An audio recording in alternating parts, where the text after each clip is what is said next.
Hey sisters, welcome to it. This is Sistahood. I'm the Black Pearl and this is the beautiful Juliana. Oh, you're so sweet. I know. Guys, we've got such a great show coming your way. But first of all, I want to know about reality TV. Yes. You have your own show. Would I have one? You know, I have a very interesting life. Like, you know, everything happens in my life all the time. But having people follow me around all the time, like, it would be a little weird. So no, as much as it is interesting, nah, don't follow me around. Well, guys, we have a reality TV star coming your way as well as a designer. So stay tuned and stay right where you are.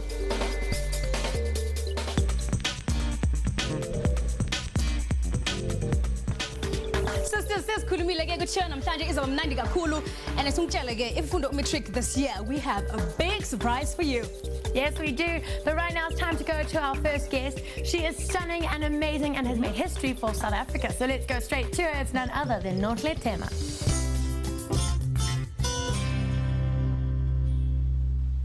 And sisters, the sister we've been raving about is here. Her name is Nonhle Thema. How you doing? Hey, how are you ladies? Good. Welcome back to Sisterhood. I know, I was here for the first time, like what, 2006? Yes, How we had quickly- just started. How quickly time flies, and how you guys have grown. You're looking great, representing. Oh, thank you. So are you. So let me interview you guys. How's the journey? been? I know. I'm not falling for that. Now you were in LA Yeah. for a couple of months, Yes. and now you are back. Compared to South Africa, how would you compare the two? Oh, wow. Well, I've been going to LA back and forth for the past, most of my career. Yes. I've been up and down LA, and only now we like kind of made it official that I'll be living between the two countries. And I have to say it's very different. I always miss home. I miss the people. The people are so like real, you know. In LA, everybody's just kind of in this fast track world, and Yeah. everybody wants to succeed, and it's more hungry driven, and people are just like intense, you know. So that's mostly the majority, the main difference between home and LA. And is it hard going from one place to the other, one place back? Well, in my reality show, people will get to see the difficulty in that, how I've had to deal with making that transition every time, 6 months in South Africa, 6 months in LA, and how that has affected my relationship with my family members, how that has affected my relationship with boyfriends who have broken up with me because of the movement. Wow. So it's basically been always difficult because I've spent literally the past, since 2005, I've been going up and down in America and South Africa. And what would you say has been one of your biggest accomplishments in the whole experience? Of going to LA.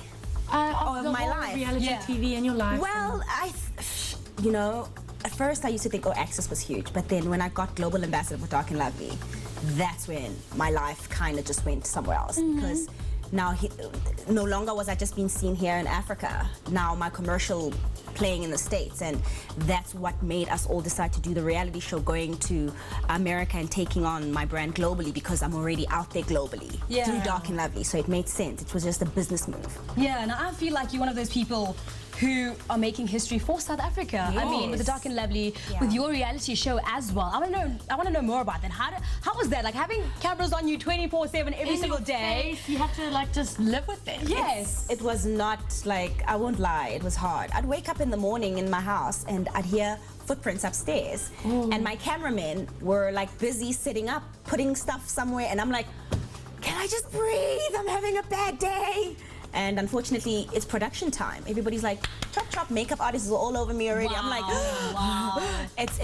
but there's no time to be me. It's no time for me alone, because my life now, there's a lot of other people involved. Nonhle has to, like, you know, it's like a whole business for everybody else. So they got to work, you know, and it's all this person, which is me, and all the attention, and not so good attention sometimes.